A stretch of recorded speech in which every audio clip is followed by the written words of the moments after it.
Assalomu alaykum, hurmatli do'stlarim. Umid qilaman sa'at salomat bo'lsalaringiz. O'tgan Hayit bayrami hammalaringizga chin ko'ngildan qutlug' bo'lsin. Yetgan toat ibodatlaringiz Allohim darborida qabul bo'lsin.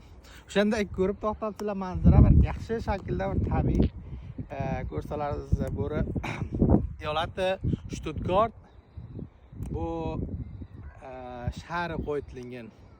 O'shanda ko'rasizlar, yaxshi bir manzara ko'rsalaringiz avla o'yla.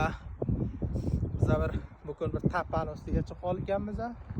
Yaxshi bir joy ko'rishga arziydi.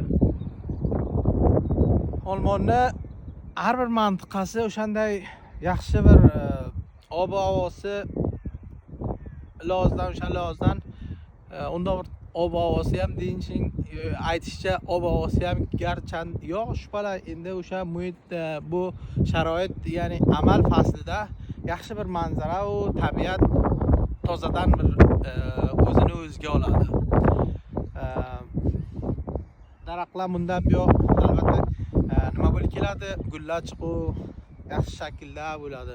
Suv ko'p mantiqada, suv ko'plig'idan hamisha sarsabz muhit, pokiza va tamiz. Sog' bo'linglar. Yanagi barnomagacha, yanagi dasturgacha sog' salomat bo'linglar.